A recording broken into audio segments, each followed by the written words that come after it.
government wouldn't allow our jets and aircraft to bomb the North. And the documents have now been declassified on that because the war was about getting our servicemen addicted to heroin, and it was about dredging the port there, and it was about selling weapons. It was a war for profit and a war to demoralize the American people. And another example of problem, reaction, solution, and there are just thousands of these. We're going to go over a couple more. I see these reports all the time. Most notorious German post-war neo-Nazi was an MI6 agent. That's the MI6 is the equivalent of the British CIA. They're outward-focused intelligence agencies. And the most notorious neo-Nazi who almost got Nazis elected in the late 1960s was an MI6 agent. And just a few weeks ago, I saw other reports, the modern neo-Nazi leaders out there promoting and creating all of this to destabilize Germany so the government has an excuse to come in with more police state to deal with this problem and an excuse to attack their free speech and to get rid of average Germans' free speech on other issues. They're now using the threat of the neo-Nazis, and every time I look into it, every leader of these groups, even in this country, they caught the FBI creating Klan groups back in 1998, trying to get them to blow up a chemical plant in Fort Worth, Texas. They won a bum steer award in Texas Monthly Magazine. The FBI did, which is a huge insult for criminally creating a Klan group. It's the same thing. They create the crisis, they create the threat or the perceived threat to scare you into submission. Most notorious German post-war neo-Nazi was an MI6 agent. What more do you need? Here's another one. This is the Associated Press. Germany intercepts Israeli arms bound for Iran. So the Israelis have been caught selling nuclear weapons components, cruise missile parts, F-16s, radar, everything to the Iranians, who are not friends, folks, but they don't care. See, World War III will only expand the globalists and their power. Another article on that, this from the Associated Press. Germany intercepts Israeli arms bound for Iran. Disgusting, ladies and gentlemen. And if you're doubting the government will do evil things to you, think about all the things they've done. This is not our republic, folks. This is not our legitimate government. Our government has been hijacked. Virginia governor apologizes for eugenics law. What did the government do? United Press International. This is just one state with tens of thousands of people being sterilized from 1924 to 1979. If you came from a single-parent home and made under a B+, they would send by men in white lab coats with the police with no warrant, no conviction, no jury, no probable, no nothing, folks. This is tyranny. This is how long our rights have been violated. It's always some new evil. We get rid of slavery, 10 other evils pop up. They would take them women, mainly women, and sterilize them. Medical students would sterilize them. Hysterectomies, cutting out the uterus of these young girls. Black, white, Hispanic, didn't matter. And then we exposed that evil. It was going on nationwide, the hundreds of thousands, tens of thousands, just in Virginia alone, in all 50 states, right up until 1970s, 1979. Brutal stuff. Castrating men, you name it. Margaret Sanger, this big liberal, gave awards to Hitler, got awards from Hitler. How was that liberal? See, these are just terms that confuse you, folks. These folks are elitist command and controllers. They're despots. Don't let them confuse you with different phony political terms. Now they call it bioethics, and it's still going on. And Child Protective Services grabs innocent children from innocent parents all the time, just because they want to break up families and get hundreds of thousands of federal dollars from it.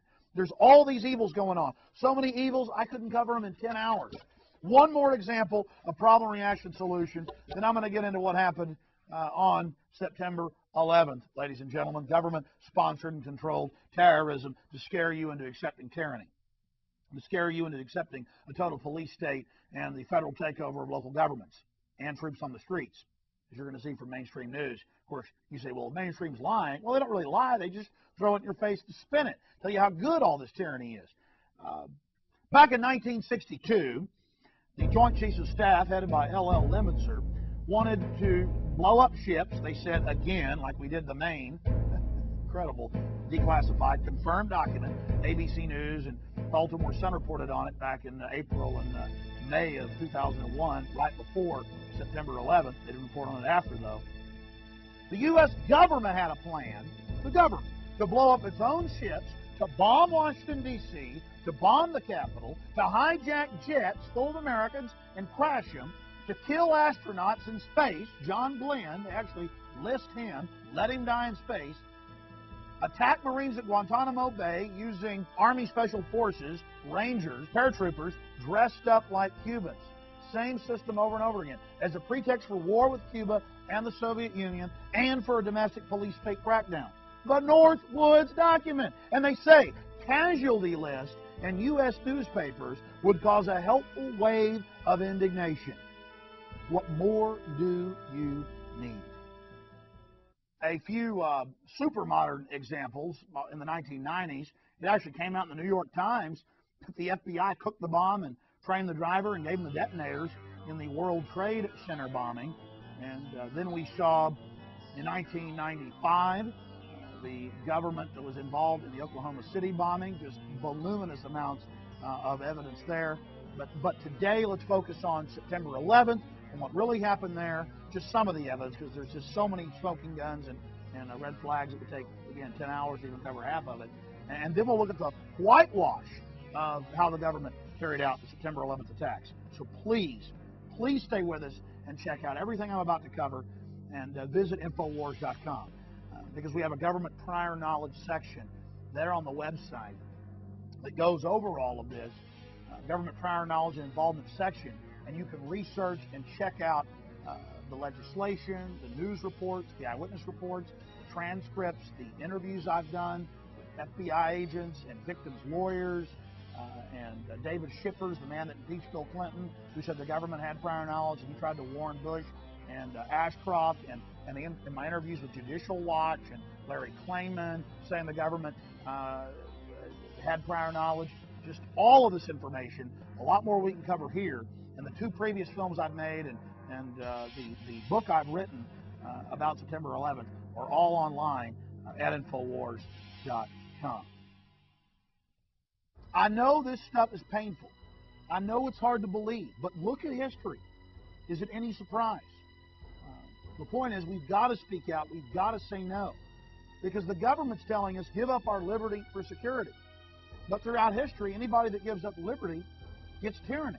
They don't get security. Hitler promised security if people give up their rights. Stalin promised security if the people will give up their rights.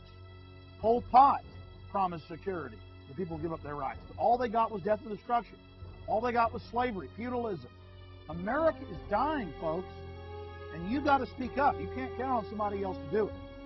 All right, let's go ahead now and get into the evidence of government prior knowledge, but not just prior knowledge, involvement in September 11th. Because if they just say it's prior knowledge, well, then they say, oh, we screwed up. Give us triple the funding, triple the money, and give us more power. Get rid of your Bill of Rights. Get rid of your Constitution. And I just want to point out that back in 95, after the Oklahoma City bombing, that tragedy, they passed the Anti-Terrorism Effective Death Penalty Act. And they got triple the funding then. And it eviscerated large sections of the Bill of Rights and Constitution. Did we see less terrorism after 95? No, we saw an escalation of terrorism after 1995. Look at what happened on September 11th. And now we've given them all this new power and all this new funding with Homeland Security and with what's developed with the USA Patriot Act, that it's the complete opposite of what a patriot would do. I think George Washington and Benjamin Franklin and Thomas Jefferson, in fact, I know they must be rolling in their graves. They're probably having convulsions down there of anger. Imagine what Patrick Henry thinks about this. Give me liberty or give me death. We didn't get freedom. We didn't get security. We didn't get happiness and safety after we gave them more power.